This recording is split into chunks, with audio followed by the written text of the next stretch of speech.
નમસ્કાર, આપ જોઈ રહ્યા છો નિર્ભય ન્યૂઝ અને વેધર અપડેટ સાથે હું સુરિધિ। આજે એ સમજીશું કે આજે કયા કયા જિલ્લામાં વરસાદ પડવાનો છે, ગઈકાલે કયા જિલ્લામાં વરસાદ નોંધાયો હતો, કઈ જગ્યા પર રેડ એલર્ટ આપવામાં આવ્યું હતું, એ જગ્યા પર વરસાદ કેટલો ખાબક્યો છે, આ સાથે જ ઓરેન્જ એલર્ટની સાથે યલો એલર્ટ પણ આપવામાં આવ્યું હતું। અને આજે એ જોવાનું છે કે કઈ જગ્યા પર લો પ્રેશર જે સિસ્ટમ સક્રિય બની રહી છે તેમને લઈને ગુજરાતમાં હવે આગામી 7 દિવસોની અંદર વરસાદ પડવાનો છે। આજે કયા જિલ્લામાં વરસાદ પડવાનો છે તેમને લઈને પહેલા વાત કરી લઈએ।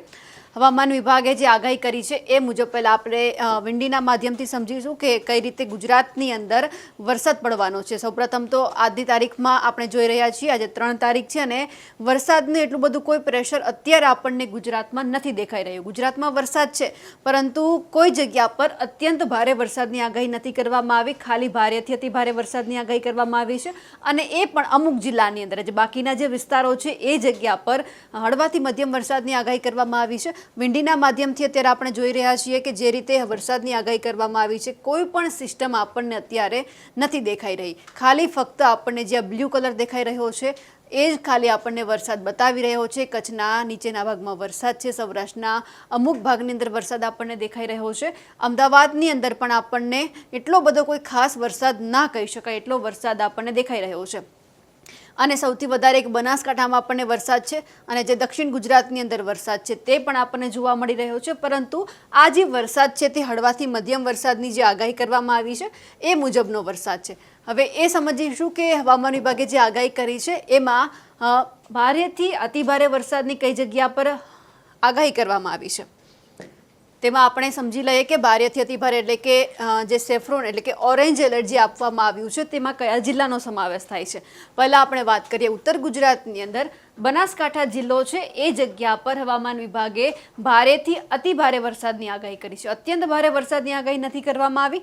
આ સાથે જ દક્ષિણ ગુજરાતની અંદર હવામાન વિભાગે જે આગાહી કરી છે એમાં સુરત, નવસારી, વલસાડ, દમણ, દાદરા નગર હવેલી આ જે જિલ્લાઓ છે, આ જે સંઘ પ્રદેશ છે તેમની અંદર હવામાન વિભાગે જે આગાહી કરી છે તેમની અંદર ઓરેન્જ એલર્ટ આપવામાં આવ્યું છે, એટલે કે ભારે વરસાદની આગાહી કરવામાં આવી છે। હવે આપણે એ સમજીશું કે જે ભારે વરસાદની આગાહી કરવામાં આવી છે તો એવા કયા જિલ્લા છે કે જ્યાં ખાલી હળવાથી મધ્યમ વરસાદની આગાહી કરવામાં આવી છે કે જેટલો બધો કોઈ ખાસ વરસાદ ના કહી શકાય। આ એ સ્થળો કે જ્યાં ઓરેન્જ એલર્ટ આપવામાં આવ્યું છે એટલે કે ભારે વરસાદની આગાહી છે અને ભારે વરસાદની અંદર જે આપણને ગુજરાતના મેપની અંદર દેખાઈ રહ્યું છે તે રીતે યલો એલર્ટ આપવામાં આવ્યું છે, જેમાં સૌપ્રથમ કચ્છની વાત કરી લઈએ।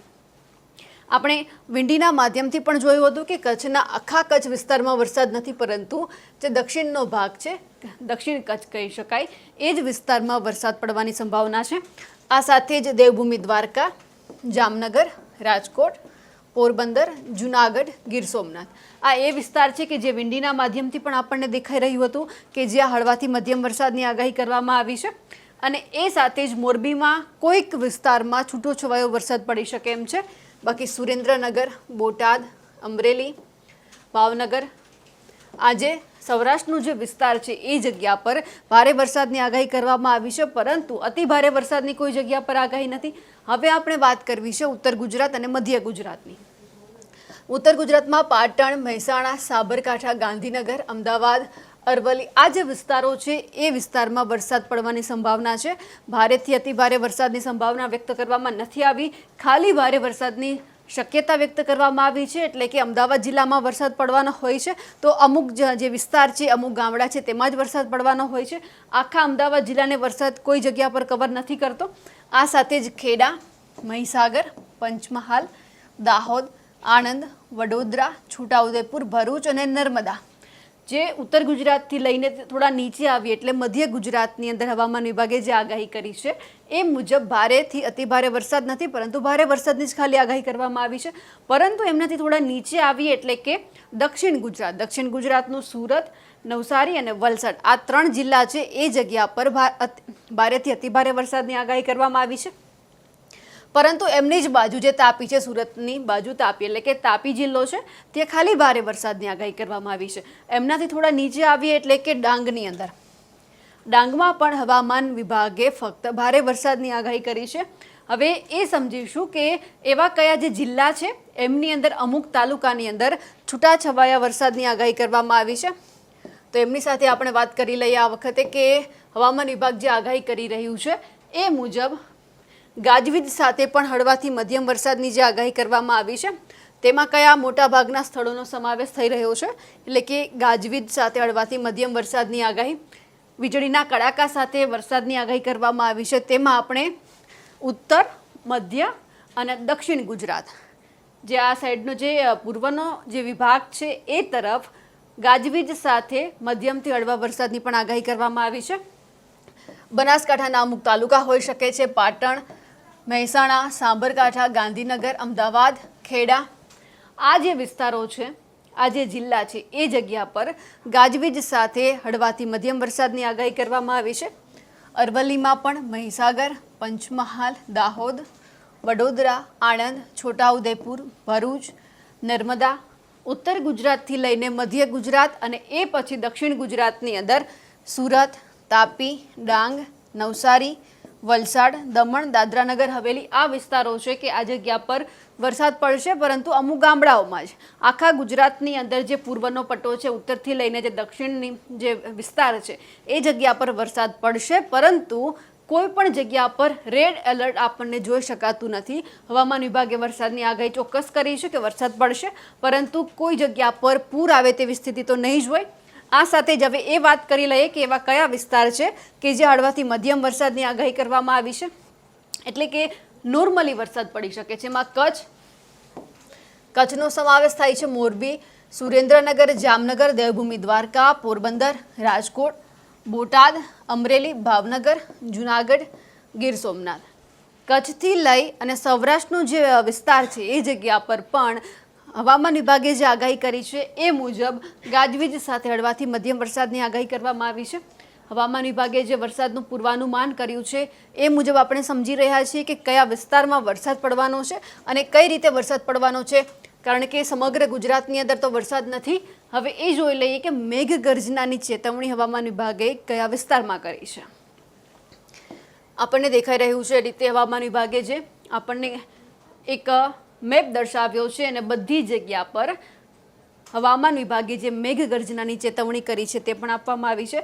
જે જગ્યા પર વરસાદ પડવાનો છે આપણે આગળ જોયું એ રીતે ઉત્તરથી લઈને દક્ષિણ સુધી અને આ સાઈડ કચ્છથી લઈને સૌરાષ્ટ્રના જે વિસ્તારો છે એ જગ્યા પર પણ હવામાન વિભાગે જે આગાહી કરી છે વરસાદને લઈને, અને એમની સાથે જે મેઘગર્જનાની પણ ચેતવણી આપવામાં આવી છે.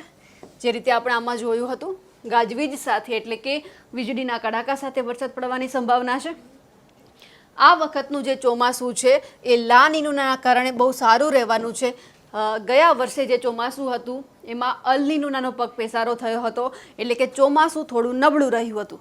પરંતુ આ વખતે 11 જૂનના રોજ ચોમાસું ગુજરાતમાં બેસી ગયું હતું. તેમને લઈને જે પરિસ્થિતિ જોવા મળી હતી હવામાન નિષ્ણાંતોના અનુસાર કે આ વખતે જે અલ નીનોની જગ્યા પર લીનોના જે બેસવાનું છે તેમના કારણે જે સ્થિતિ છે ખૂબ સારી રહેવાની છે. લા નીનોની પરિસ્થિતિ જે દરિયાકાંઠાના વિસ્તારોમાંથી ઉદ્ભવી અને પછી એ ભારત તરફ આવી હતી. કેરળથી ચોમાસું આગળ વધ્યું, પછી પૂર્વ તરફ ફંટાઈ ગયું, એ પછી ઉત્તરના ભાગોમાં પણ ચોમાસું જતું રહ્યું. અત્યારે જે આપણને દેખાઈ રહ્યું છે આજની સ્થિતિમાં ઉત્તરનો જે ભાગ છે, ન્યૂ દિલ્હી છે, હિમાચલ પ્રદેશ છે, એ સાઈડના જે વિસ્તારો છે એ જગ્યા પર આપણને વરસાદ દેખાઈ રહ્યો છે. પરંતુ એની વિપરીત સ્થિતિમાં ગુજરાતની અંદર કોઈ એવું લો પ્રેશર આપણને જોવા નથી મળતું. નોર્મલી વરસાદ આપણને ગુજરાતમાં જોવા મળે છે, કારણ કે આપણને જે બે જગ્યા પર આપણે જોઈ લઈએ ગુજરાતની શું સ્થિતિ છે અને એમની સાથે ઉત્તર ભારતની શું સ્થિતિ છે. ગુજરાતની અંદર નોર્મલી આપણને કોઈ પ્રેશર જે સિસ્ટમ છે તે દેખાઈ નથી રહી, પરંતુ તેમની સાથે આપણે અહીંયા ઉપર જોઈએ ગુજરાતમાં કોઈ જ સિસ્ટમ નથી, પરંતુ તેની વિપરીતમાં આપણે હિમાલયથી લઈને દિલ્હી સુધીના જે આગળ જેમ જતા જઈએ, ઉત્તર પ્રદેશ છે એ સાઈડના જે વિસ્તારો છે એ જગ્યા પર આપણને એક સિસ્ટમ, લો પ્રેશર સિસ્ટમ દેખાઈ રહી છે ફૈઝાબાદમાં, અને એમને કારણે વરસાદ છે તે ઉત્તર ન્યૂ દિલ્હી, પછી આગ્રા, કાનપુર, અલ્હાબાદ, ફૈઝાબાદ, પટના, આ વિસ્તારોમાં આપણને વરસાદ દેખાઈ રહ્યો છે. છેક આપણને અહીંયા કોલકાતા સુધી વરસાદ દેખાઈ રહ્યો છે, આ સાઈડ ઢાકા સુધી આપણને વરસાદ દેખાઈ રહ્યો છે, કારણ કે એ જગ્યા પર લો પ્રેશર છે તે ઉદ્ભવ્યું છે. ગુજરાતમાં એવું કોઈ જ પ્રેશર અત્યારે આપણને નથી દેખાઈ રહ્યું, જેમના કારણે જે ગઈકાલે હવામાન વિભાગે આગાહી કરી હતી ભારેથી અતિભારે વરસાદની રેડ એલર્ટ આપવામાં આવ્યું હતું, તેવું આજે આપણને ક્યાંય નથી દેખાઈ રહ્યું. કારણ કે ગઈકાલે સૌરાષ્ટ્રના કચ્છના વિસ્તારોમાં, પછી સુરતનો જે ભાગ હોય નવસારી, સુરત, તાપી, ડાંગ, વલસાડ આ જગ્યા પર રેડ એલર્ટ આપવામાં આવ્યું હતું અને એમની સાથે જૂનાગઢની અંદર, રાજકોટની અંદર રેડ એલર્ટ આપવામાં આવ્યું હતું અને ગઈકાલે જૂનાગઢમાં આબ ફાટવા જેવી સ્થિતિ પણ આપણને જોવા મળી હતી. એટલે કે રેડ એલર્ટમાં આબ ફાટવાની સ્થિતિ સર્જાઈ હતી. અમુક જિલ્લાઓમાં તો શાળા કોલેજો બંધ રાખવાની ફરજ પણ પાડવામાં આવી હતી અને આ સાથે જે દરિયાકાંઠાના જે વિસ્તારો છે, જામનગર, પોરબંદર, વેરાવળ, ગીર સોમનાથ, આ એ વિસ્તારોની અંદર અત્યારે એનડીઆરએફની ટીમ તૈનાત કરી દેવામાં આવી છે. એટલા માટે કે એ જગ્યા પર જો આબ ફાટવાની સ્થિતિ સર્જાય કે પછી કોઈ પૂરની સ્થિતિ ભયંકર ઉદ્ભવે તો તમામ લોકોને એક જગ્યા પરથી બીજી જગ્યા પર ખસેડી દેવામાં આવે, જેથી માલ જે જાનહાનિને પણ કોઈ નુકસાન ન થાય. તેમને કારણે પણ અત્યારે એનડીઆરએફની ટીમ, ત્યાંની ફાયર ટીમ, તંત્ર બધા જ લોકો એલર્ટ છે અને આ સાથે જ જે જગ્યા પર આગાહી કરવામાં આવી છે કે આ વખતે કઈ જગ્યા પર ઓરેન્જ એલર્ટ આપવામાં આવ્યું છે તો ત્યાંના કલેક્ટર હોય કે પછી સ્થાનિક તંત્ર હોય, બધા લોકોને પણ સાવચેત રહેવા સૂચના આપી દીધી છે. ગઈકાલે જ વલસાડની વાત કરી લઈએ. વલસાડ અને જૂનાગઢની જે હવામાન વિભાગે આગાહી કરી હતી વલસાડની, તેમને લઈને વલસાડના જે ડીડીઓ છે તેમણે પણ તમામ શાળા કોલેજો બંધ રાખવાનો નિર્ણય કર્યો હતો અને તેમણે પોસ્ટ કરીને પણ ટ્વીટ કરીને જણાવ્યું હતું કે તમામ શાળા કોલેજો જ્યાં સુધી સ્થિતિ સારી ન થાય ત્યાં સુધી બંધ રાખવામાં આવશે. તેવું જ જૂનાગઢમાં પણ જાણવા મળ્યું હતું. જૂનાગઢના ડીડીઓએ ટ્વીટ કરીને જણાવ્યું હતું કે આ વખતે જો આ ફાટવા જેવી સ્થિતિ સર્જાય છે તો તમામ શાળા કોલેજો છે તે બંધ રાખવામાં આવશે. જ્યાં સુધી સ્થિતિ સારી ન થાય ત્યાં સુધી આ બધું જ બંધ રાખવામાં આવશે. જ્યારે સ્થિતિ સારી થશે ત્યારે બધા લોકોને જાણ કરવામાં આવશે અને એમની સાથે જો સ્થિતિ ખરાબ થઈ તો એ પણ તમને એડવાન્સમાં કહેવામાં આવશે કે હવે બધા લોકોએ ધ્યાન રાખવાની જરૂર છે. એટલે કે જે આગાહી કરવામાં આવી રહી છે, કાલે બનાસકાંઠામાં પણ જે રીતે હવામાન વિભાગે આગાહી કરી હતી એ મુજબ ત્યાં વરસાદ પડ્યો હતો. આજે પણ એ જ સ્થિતિ છે બનાસકાંઠામાં અને જે દક્ષિણ ગુજરાત છે તેમાં પણ વરસાદની એ જ સ્થિતિ જોવા મળી રહી છે. એટલે કે ઓરેન્જ એલર્ટમાં તમામ લોકોને ધ્યાન રાખવાની સૂચના આપવામાં આવી છે અને અમે પણ તમને અપીલ કરી રહ્યા છીએ કે વરસાદની જે સ્થિતિ ઉદ્ભવી રહી છે અને ભારેથી અતિભારે વરસાદની આગાહી કરવામાં આવી છે તો તમામ લોકો સાવચેતી રાખે અને કોઈ જ કામ વગર ઘરની બહાર પણ ન નીકળે. અમારા અહેવાલ વિશે તમારું શું કહેવું છે કમેન્ટ કરીને ચોક્કસથી જણાવજો.